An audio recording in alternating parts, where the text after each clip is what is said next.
बाकी जो जाति है उसमें से किसका समर्थन आप लोगों को मिल रहा है? हमारे साथ हमारी किसी जाति से लड़ाई नहीं है। मैं आपको बताऊं, गुर्जर समाज अपने अस्तित्व, अपना राजनीतिक हिस्सेदारी और अपने इतिहास और अपनी संस्कृति को बचाने की लड़ाई लड़ रहा है। ये लंबे समय से तक देश की आज़ादी के लिए 1872 में अंग्रेजों ने इनको क्रिमिनल ट्राइब बना दिया था, क्योंकि अंग्रेजों से देश को आज़ाद बनाने की लड़ाई लड़ रहे थे। और देश आज़ाद हुआ 1947 में। भारत में 5 साल आज़ाद होने के बाद गुर्जर समाज पे ऐसा अपराधी जाति का टैग हटा 1952 में। आज हम यदि हमारे युवा सामाजिक बुराइयों को दूर करने के लिए गांव में जन जागरण यात्रा निकाल रहे हैं, शिक्षा कैसे बच्चों को मिले उस पर काम कर रहे हैं, अपनी ऐतिहासिक धरोहरों को, जो हमारे राजाओं ने मंदिर बनवाए, जो उनकी रक्षा की, जो हमारा इतिहास है उसको बात कर रहे हैं। हमारी किसी से लड़ाई नहीं है। अब कोई जबरदस्ती बिना तथ्यों के, बिना सबूतों के जबरदस्ती आके ये कहने लगे कि ये तो हमारे, जबकि 2 प्रधानमंत्री, 6 राजपूत समाज के मुख्यमंत्रियों ने गुर्जर सम्राट मीर भोज की मूर्तियों का अनावरण किया है। दिल्ली में NH-24 का अनावरण साहिब सिंह वर्मा जी ने किया। मनीष सिसोदिया जी राजपूत समाज से आते हैं, उन्होंने यहाँ गुर्जर सम्राट मीर भोज की मूर्ति लगवाई।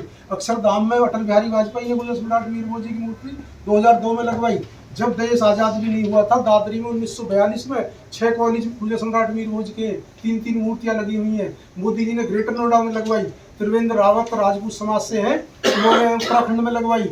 हमारे जेवर के विधायक हैं धीरेन्द्र सिंह राजपूत, उन्होंने दादरी स्टेशन का नाम पीयूष गोयल जी से, रेलवे जो मंत्री हैं, गुर्जर सम्राट मीर भोज की जी के नाम से रखा। आखिर ऐसा क्या हुआ कि 1.5-2 साल से ही इनको एकदम से ये आया कि हमारे तमाम सबूत, तामपत्र, शिलालेख, अभिलेख, किताबें, उस समय के जो यात्री आए सबने स्पष्ट कहा कि गुजरे। फिर क्या बात की लड़ाई है कि ये एक साजिश है।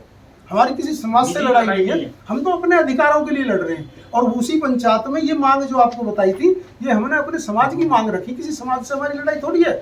लेकिन क्योंकि वहाँ वो सत्ता में बैठे हैं उनके कई लोग, क्षत्रिय महासभा के वो ज्ञापन देने जाते हैं गुजरों पर आंसू का लगाओ, ऐसे कोई होता है क्या? इसमें SC ST OBC के लोग हमारे साथ उस यात्रा उसमें थे, महापंचायत में उस वक्त दो बेचारे दलित भाइयों पर आंसू का लगा। सरकार अगर आपकी बात नहीं मानती, क्योंकि इलेक्शंस भी है इस बार, तो आप लोगों का क्या अगला कदम होगा? बिल्कुल बहिष्कार करेंगे इस भारतीय जनता पार्टी का, वोट की चोट देंगे, मध्य प्रदेश में सरकार का तख्ता पलट करेगा। और गुर्जर समाज ने हमेशा सत्ताओं से, चाहे मुगल हो, चाहे अंग्रेज हो, चाहे इस तरह के लोग हों जो बैठे हैं, जो इतिहास को चुराना चाहते हैं, और 2024 में 12 प्रांतों में रहने वाला गुर्जर इसको वोट की चोट देकर सरकार को उतारने का काम करेगा। ये बात लिख लो, हम किसी भी तरह अपने स्वाभिमान के साथ समझौता नहीं कर सकते। आप बताइए, महिलाओं को नहीं छोड़ा है, थाने में ले जाके पिटाई की गई, बुजुर्गों को हमारों को नहीं छोड़ा गया। आप बताओ, 5,000 10,000 के नाम, ये हमारी मांग है। क्या कर दिया हमने, कैसा क्या अपराध कर दिया उसमें जो 5,000 10,000 के नाम? रासुका जैसी कार्रवाई जो देश में लगती है कि देश की सुरक्षा खतरा है। गुजर तो देशभक्त राष्ट्रपति गाँव में 100 लोगों ने गाँव में फांसी खाई है, विमुक्त जाति का दर्जा मिला हुआ है। अब भी हमने इससे पहले 50 यात्रा निकाल ली, एक में एक कील कहीं कहीं नुकसान हुआ हो किसी भी यात्रा में, इससे पहले तो कराया गया।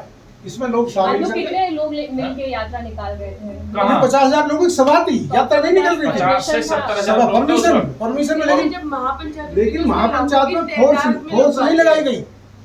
जितनी फोर्स परमिशन थी उसके बाद परमिशन लेके प्रोग्राम किया था। ज्ञापन देने फिर कलेक्ट्रेट पे गई है, वहाँ इन्होंने आंसू गैस गोले और वहाँ अधिकारियों ने जो मंच पे थी उसको उठा के 7 बजे के बाद पुलिस स्टेशन लेके गए हैं और उसको हरेसमेंट भी किया है। तो क्या वहाँ पे मतलब लेडीज कांस्टेबल होगी, उनको ले जाना? नहीं, आप ये लगाइए, जो मंच पे थे हमारे नेता थे, वो तो कोई कलेक्ट्रेट तक भी नहीं गया। कई महिलाओं ने भाषण नहीं दिए, उनके FIR में नाम है।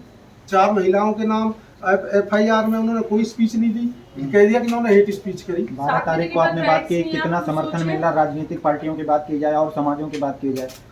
हमारे साथ SC ST OBC के सभी भाई साहब थे, उसमें भी आंदोलन में भी गए थे, पंचायत में भी गए थे, जेल में भेजे गए, और बाहर से सब लोग समर्थन दे रहे हैं। ऐतिहासिक ये जेल भरो आंदोलन होगा। हम दिखाना चाहते हैं कि हम जेलों से नहीं डरते। आप जेल का, मुकदमे का भय दिखा के समाज को कुचलना चाहते हो, उसके मनोबल को तोड़ना चाहते हो, जो संगठित हो रहा है, इकट्ठा हो रहा है। अभी तो अपने हक अधिकार मांगने लगा था, अभी आपने उन पर इतनी जबरदस्त कार्रवाई कर दी कि वो घर से ही ना निकले। वहाँ पे जाके देखो, ग्वालियर में 700 लोगों पर मुकदमा है, और एक नाम पे यदि कोई आकाश गुर्जर का एक नाम है तो 50 लोगों से पुलिस पैसा उगा के ला रही है। कि तुम्हारा नाम इस रिपोर्ट में है। ऐसी तानाशाही वहाँ चल रही है। Thank you sir.